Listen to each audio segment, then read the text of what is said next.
My name is Rachel. My husband used to bring sweets for my younger sister and would say, I see her as my own sister, that's why I bring her treats. Invite her home for sweets. I would call her over without hesitation because she was very dark-skinned and unattractive. I never imagined my husband would look at her when he had a beautiful wife like me. One day, I invited her over and went for a shower. I stepped out to grab soap and was shocked to see her on the floor and my husband. The first time I saw my husband, Andrew, bring sweets for my younger sister, Sarah, my heart filled with joy. That day, Sarah was quietly reading in the corner. Andrew excitedly told me he had brought her favorite donuts. Sarah looked at him, then lowered her eyes with her usual silence. Maybe it was her way of saying thanks. I smiled while pouring tea, feeling proud that someone who had been mocked for her dark complexion was now receiving respect from someone who called her his sister. Andrew's caring nature always gave me peace. Whenever Sarah had trouble, he would place a hand on her head and say, "Remember, you are my pride." Sarah rarely spoke but felt deeply. Her eyes often avoided mine, as if hiding an unspoken question. One afternoon, I saw her in the backyard with Andrew reading a newspaper. He casually said, "You're a smart girl, Sarah. Sisters like you bring peace to life." She just nodded, but I noticed a small smile that oddly comforted me. Later, I asked Andrew why he thought she was so special. He said she reminded him of his late sister, with her honesty, silence, and uniqueness. That touched me deeply. Sarah had always been more than her skin color. I'd seen her stare at herself in the mirror and then quickly look away. Once I told her she was beautiful, she laughed and said, that kind of beauty was never anyone's favorite. When she fell sick, Andrew took off from work, took her to the doctor, and insisted we care for her better.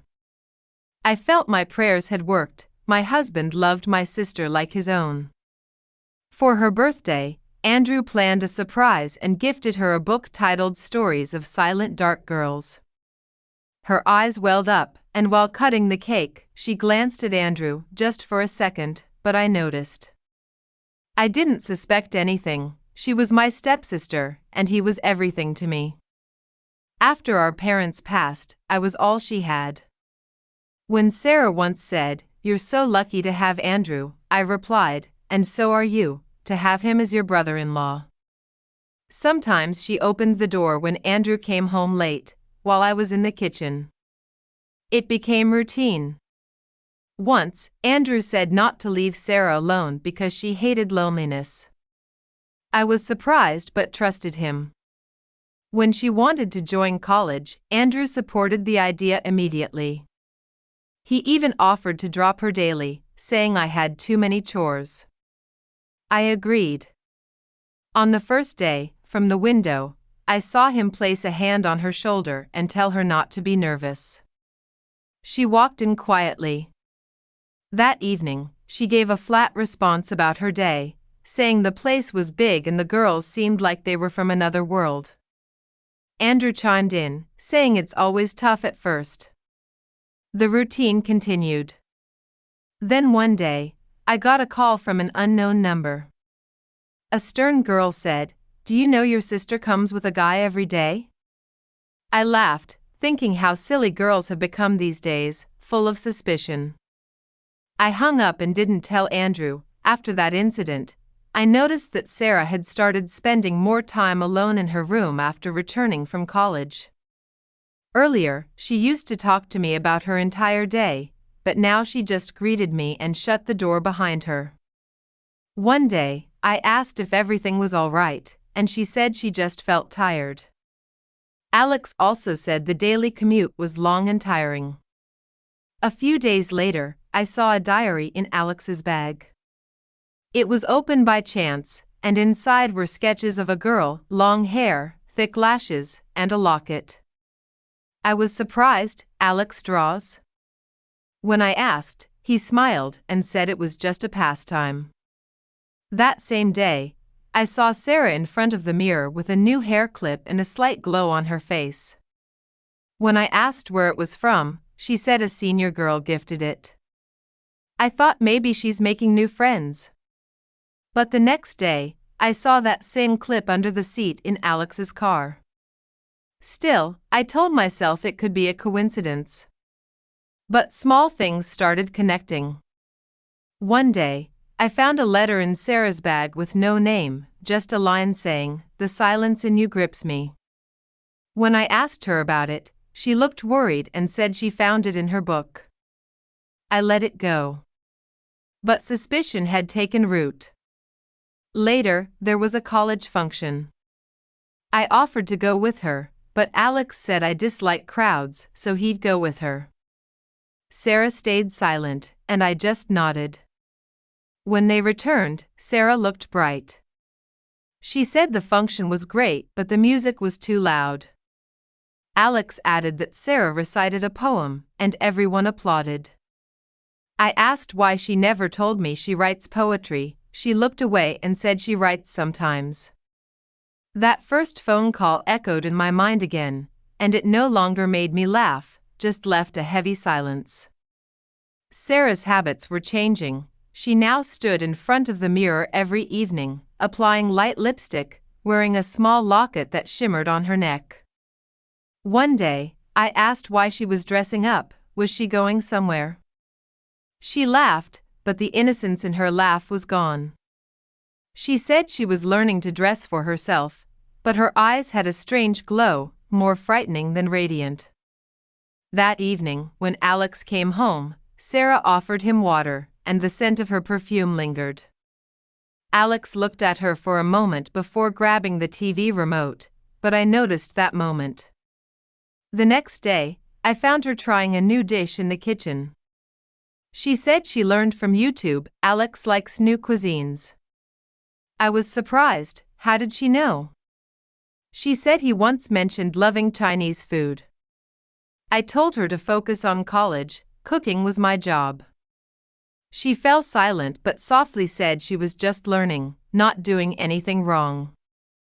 Another evening, I saw her selecting clothes, a blue dress, Alex's favorite color. She said it was for college photo day. I said nothing. Over time, she stopped avoiding Alex's eyes. Instead, she spoke freely, even gave opinions. The invisible wall between them was fading. One day, she was reading his favorite book. I asked when she started, and she said Alex told her it was life-changing. I said, "Your life is already changing a lot," and she went quiet. That night, I saw a new perfume in her room. She said a friend gifted it. I wanted to say something but didn't. Then one day, I found Alex's belongings in her room, a ball pen, a navy blue handkerchief he always took to work. When I asked, she said she must have picked them up by mistake. She'd started changing rapidly. Her tone was more confident than soft, her gaze steady. When I asked if she was hiding something, she said she was just understanding herself. One evening, Alex returned tired, and Sarah rushed to make him tea. When I offered, she said she liked doing it. Her tone carried a strange sense of right. At dinner, she served him herself. I saw a quietness in Alex's face, as if he was hiding something. That night, I noticed her room light on late. I peeked in. She was in front of the mirror again, lipstick, locket, that same glow, but now it looked like fire. I shut the door and lay down. Sleep didn't come. Alex had started sleeping late. He'd lie down but kept scrolling on his phone, saying it was work. I no longer asked questions. But that night, something shook me. When Alex went to the bathroom, he left his phone. A notification lit up, Sarah's message, "Thank you. Your words helped me sleep." Time, 2:40 a.m. My hands trembled. The message looked simple, but said everything. I didn't touch the phone. Just turned off the screen. When Alex returned, he picked it up, glanced at me, and set it on the side table. I said nothing. But something had broken inside that made no noise, yet made it hard to breathe. In the morning, David left for work, and I stayed behind washing dishes in the kitchen. Emily came out of her room to make tea. I noticed her eyes held no sleep, but her face looked peaceful, as if someone had unraveled all her tangled thoughts overnight. I gently asked if she had stayed up late. She looked startled, then avoided my gaze and said she had been studying. I wanted to ask her everything right then, but I stayed silent. Silence had become my only weapon to keep the storm inside me at bay. In the afternoon, David called to say he'd be late because clients were visiting. I said I'd keep the food warm. I looked out the kitchen window, clouds covered the sky.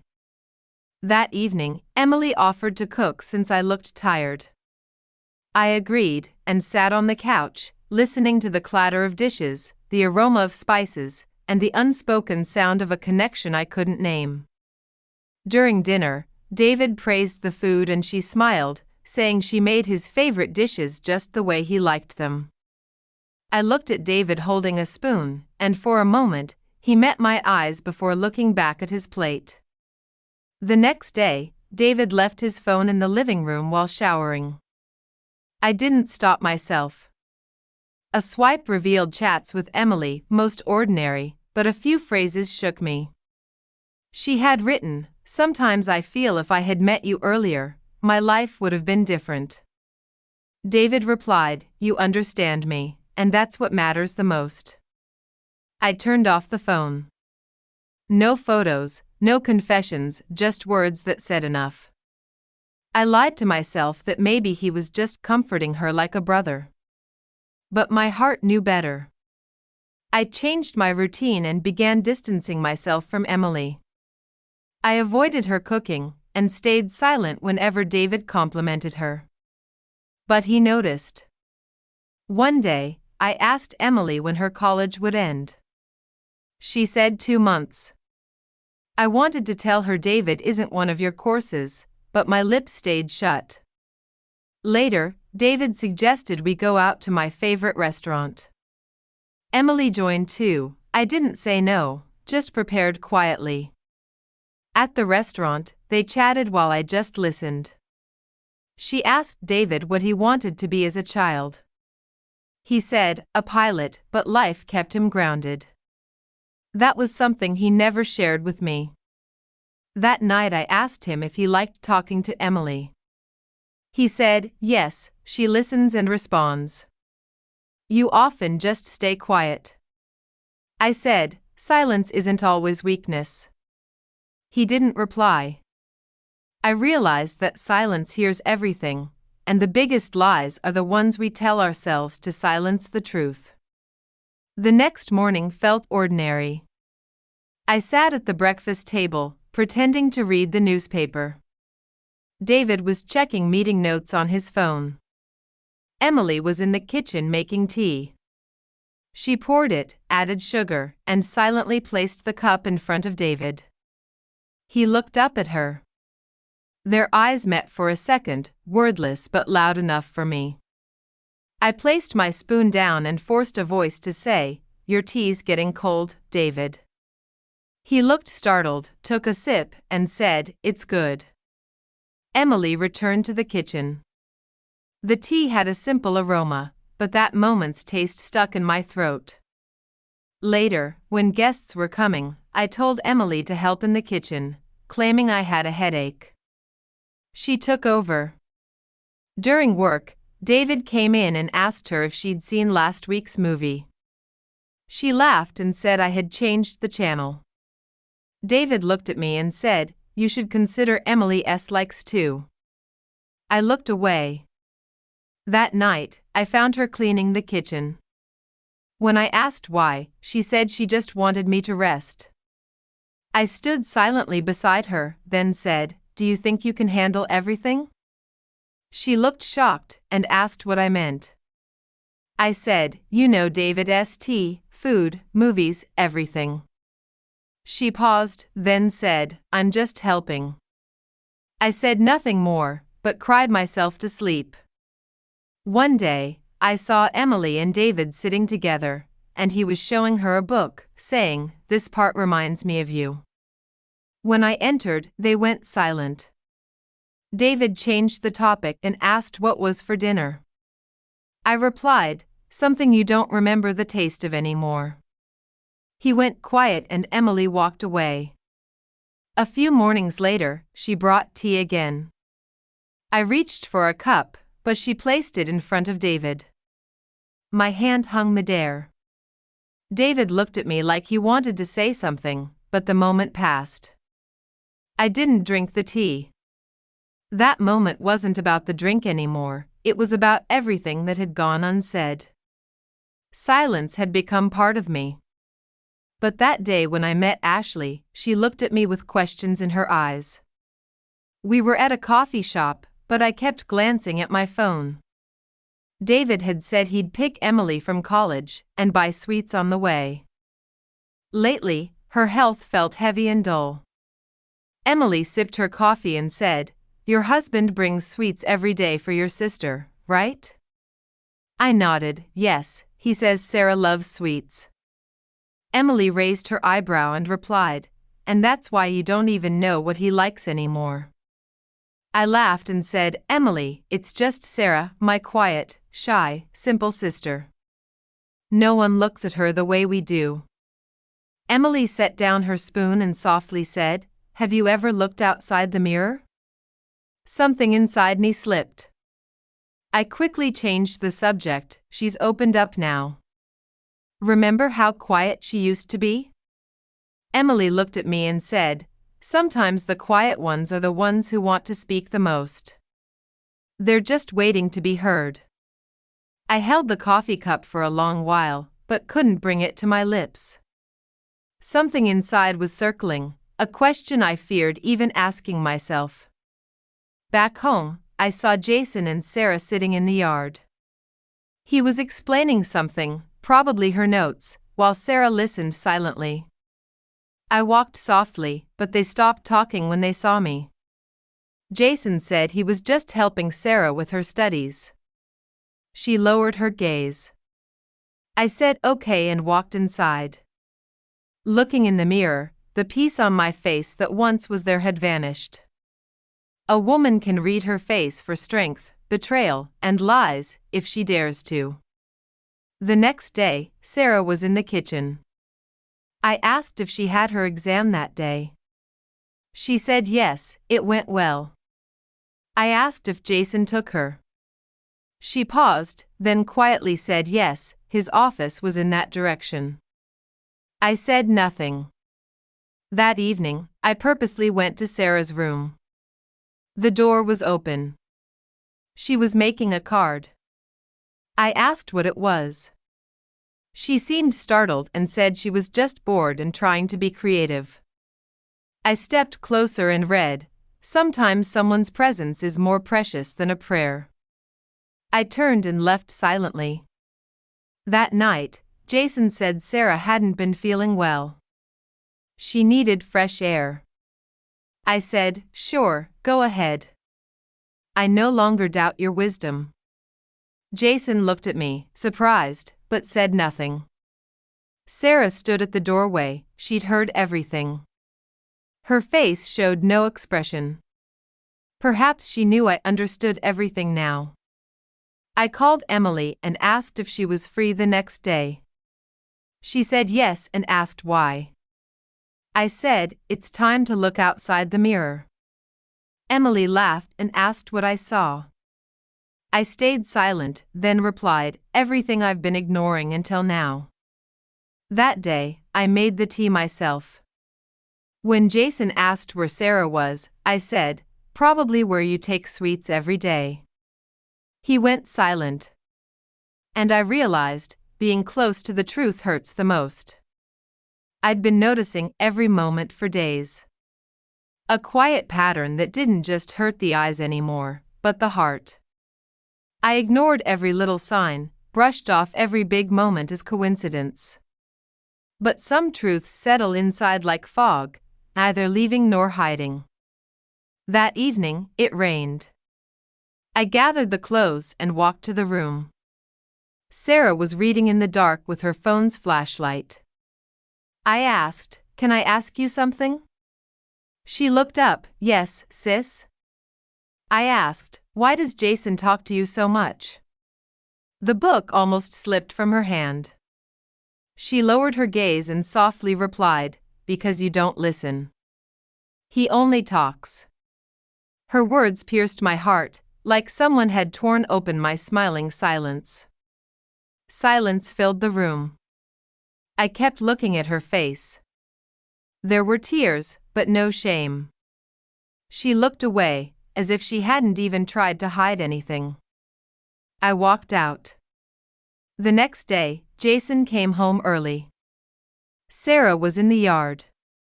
He said he didn't feel like working, wanted to spend time with people. I cut in, "Leaving work has become easy now." Jason looked surprised, but said nothing. Sarah quietly placed a glass of water on the table. Jason picked it up, looked at her for a second, and softly said, "Thank you." I noticed that moment too. Now everything mattered: water, eye contact, silence, it all felt like poison. That evening, I deliberately praised Sarah in front of Jason. "She's becoming very smart.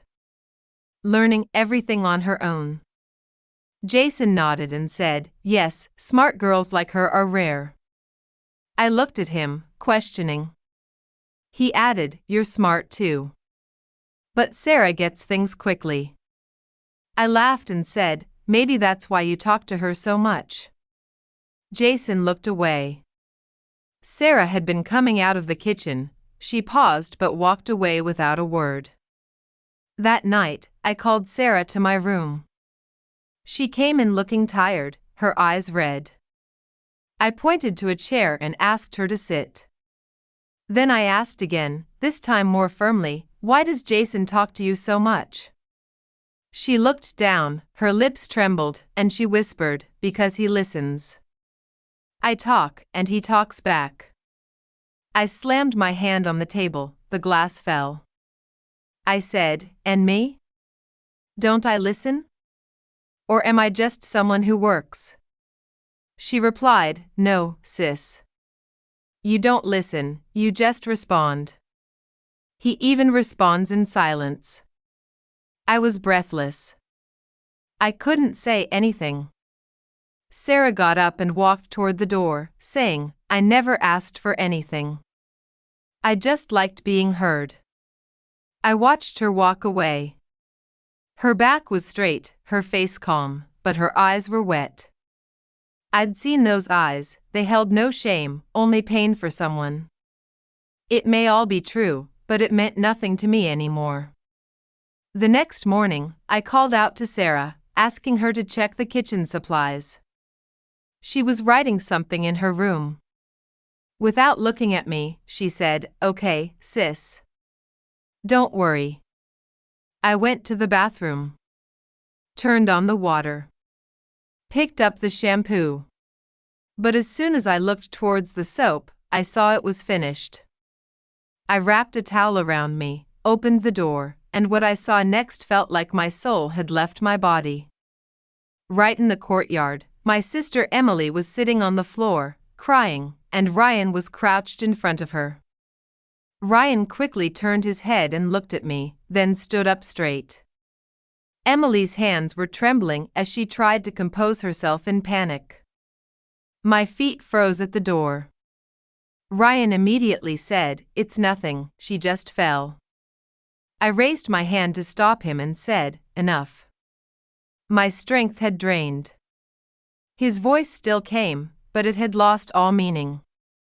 Emily tried to get up, her scarf was lying to one side, her hair was a mess, and she couldn't lift her eyes. I tightened my towel, stepped back, and closed the door. Inside, I collapsed to the floor, my body dry, but my soul drenched in sweat.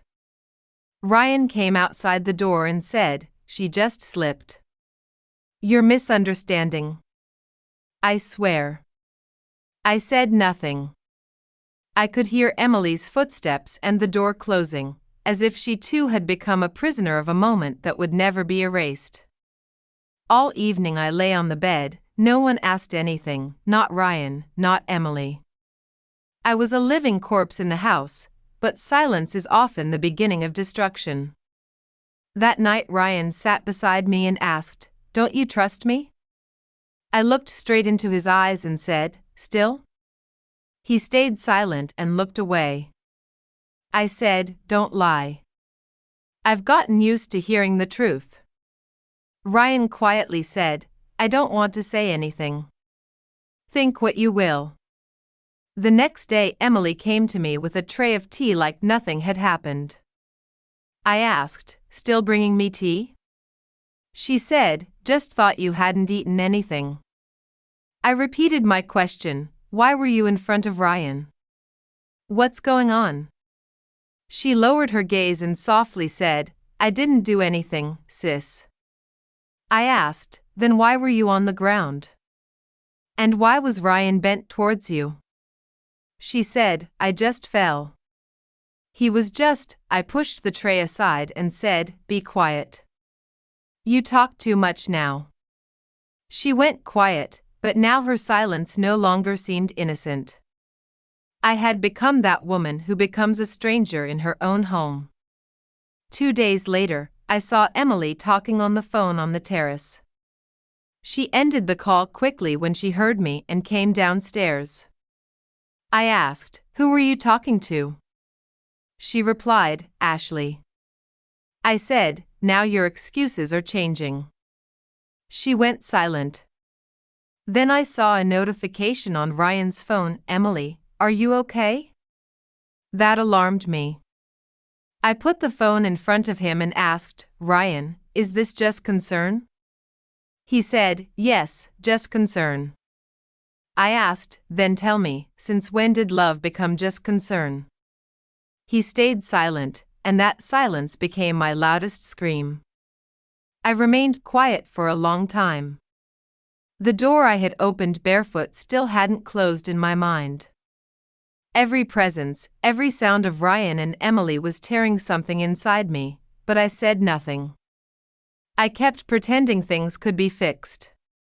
But some truths, once spoken, can't be taken back, and once they reach the heart, they never leave. That day when Ryan came home from work, I stopped him at the door and said, "Sit, I need to talk." He was surprised but sat on the sofa. I sat across from him and said, "One question, give me a straight answer." "I won't tolerate lies." Ryan said, "Ask." I said, "Why?" He seemed shocked for a moment, then slowly said, "You look for beauty in everything."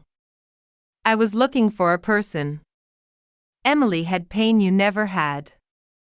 You were whole, happy, clear, strong.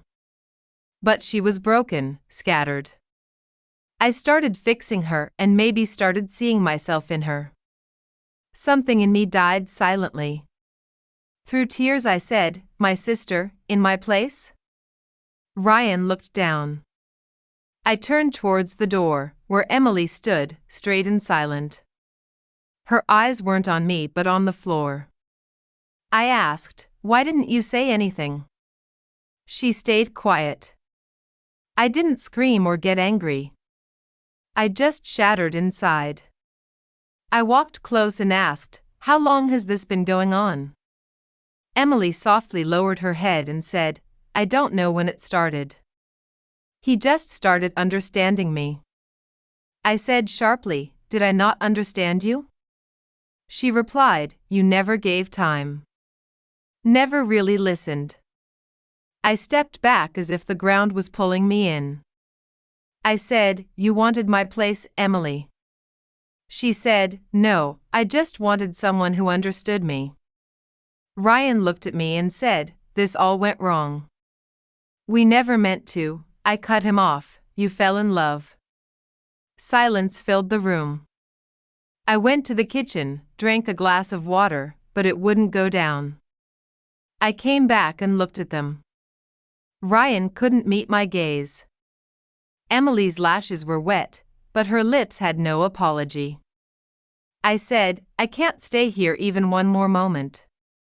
Ryan stood and said, Please, Rachel, don't decide in a rush.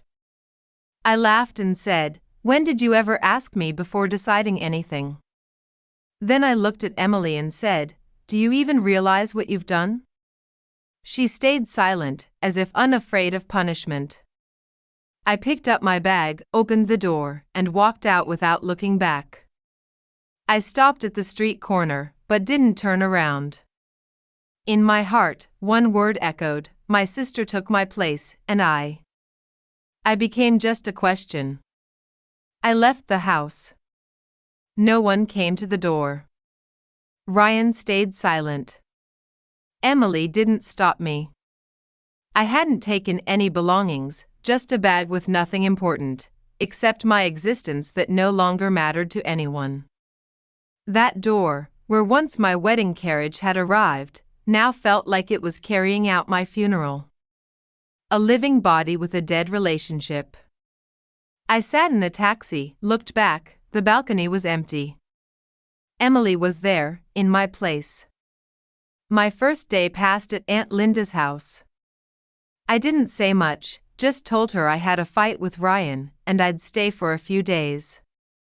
She didn't ask questions, which was best. I sat on the sofa all day, staring at my hands, my nails, empty walls. My cousin Madison came and asked, Are you okay? I said, Yeah, just a bit of a headache. Next day Uncle went to work.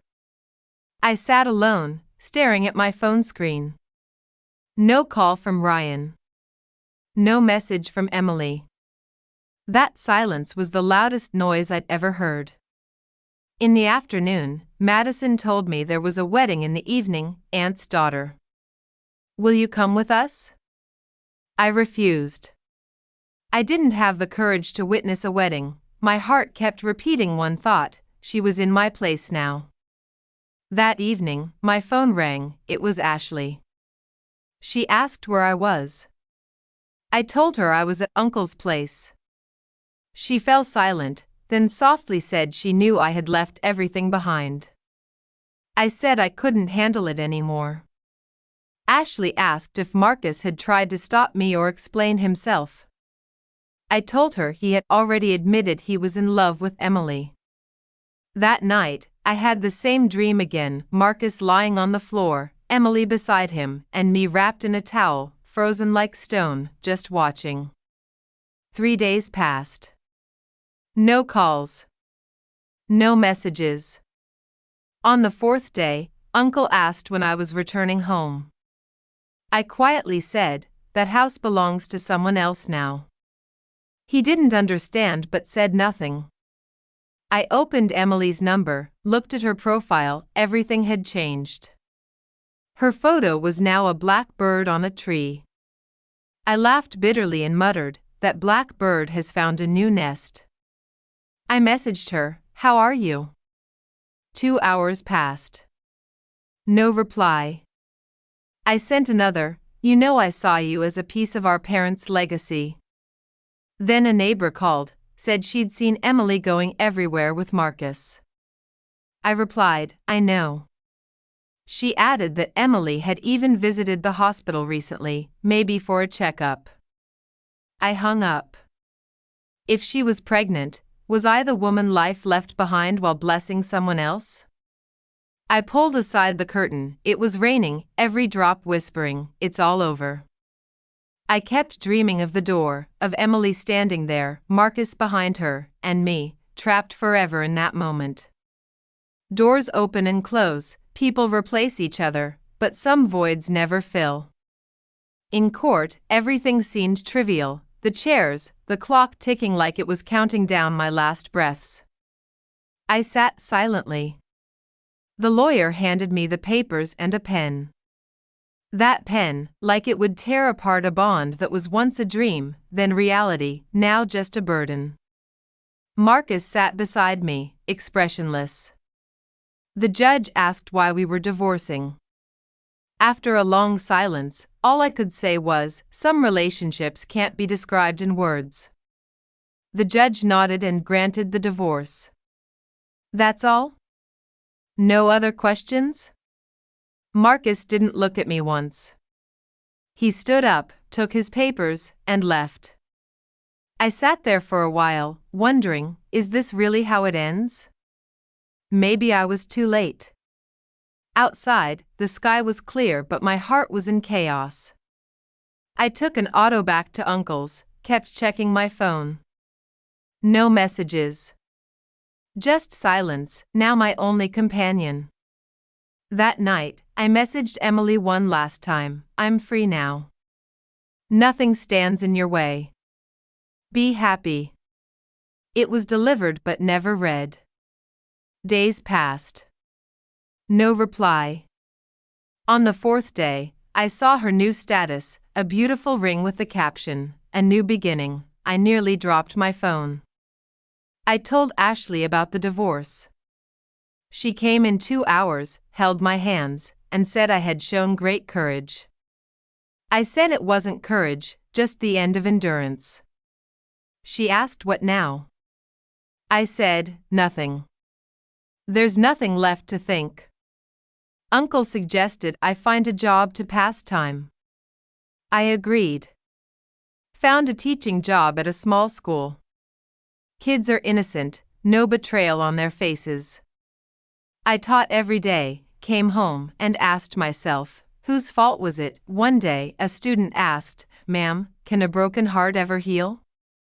I smiled and said, "Yes, but it's never the same again." That evening, I checked my phone. Emily had seen my message but hadn't replied. I sent her one last thing, "I wish you had told me once, why did you do this to me? Maybe I wouldn't forgive you, but I'd have understood." It too was ignored, as if nothing had happened. I changed my number, deleted old memories, Marcus's photos, texts, voice notes, but that moment never left my mind. I tried to erase the dream, but my heart kept screaming what my lips couldn't say, because some relationships truly are beyond words.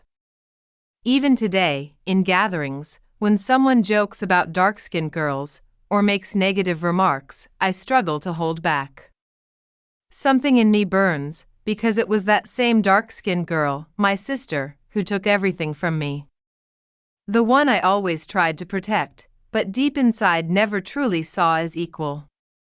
I pitied her, never felt proud. Always believed I was the beautiful one, so Marcus was mine. I never imagined he'd one day fall for her, a quiet, simple, dark girl. But maybe she had something I never did, a heart. And that's what Marcus was looking for. Now, when I look in the mirror, the glow I once wore as strength now feels like a curse. This beautiful face couldn't hold anyone. And the truth, I never saw it coming. I return from school and look at girls people call ugly, and I see a light in them I spent years searching for in the mirror. One girl, Sophie, often tells me, "Ma'am, everyone says I'm dark, but my dad says I'm his pride." I smile, but something inside me aches. I wish someone had said that to Emily once. I wish I had. A few days ago, I saw a photo of Marcus and Emily in a social media post. Outside the hospital, Emily was holding Marcus's hand, and the caption read, "Life has been given another chance." I turned off my phone. The picture showed it, and the words confirmed on whose sacrifice this second chance stood. My life had come to a halt on a single page. At Uncle's house, I still existed only as a responsibility. No one talked about marriage or the future. I had become just a routine. I went to school in the morning, returned to silence in the evening, and at night, those same images haunted my eyes. Sometimes, before looking in the mirror, I'd close my eyes and wonder, if I didn't see myself, could I forget everything? But no, the question always lingered. Did Emily know her beauty would become my ruin? One evening, after returning from school, Ashley was standing at the door. She said, "I've come to take you out. Let's go somewhere."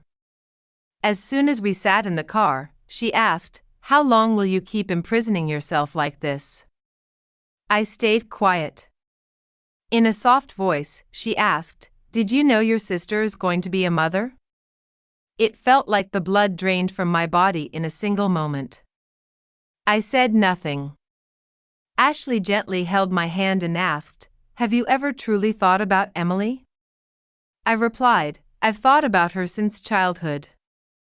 She asked, "What if the same thing happened to you, how would you feel?" I said, "I think about it every day. That's the pain." Ashley said, "I know time changes everything, but some wounds just vanish from sight, not from the heart." One day at school, a student asked me, "Ma'am, do you have a sister?" I was stunned, silent for a few moments. Then I quietly said, "Yes, I did." The girl smiled and said, "She must be as beautiful as you." I fell silent again. I replied, "She was more beautiful than me, she had a heart." I know people still see Emily the same way, simple, dark, unattractive. But they don't know when that quiet, dark girl might completely change someone's life. And me? Even now, every night, I stand on the other side of that same door, watching the same scene, my sister, my bowed-down husband, and the woman who once believed the mirror's beauty was enough, but was empty inside. And the truth is, no relationship is built from an empty heart. I'm still alone, and Emily is still in my place. I may not have forgiven her with words, but in my heart, I have. Friends, I hope you liked our story. If you did, give this video a like, and if you're new to the channel, don't forget to subscribe and hit the notification bell so you never miss an update.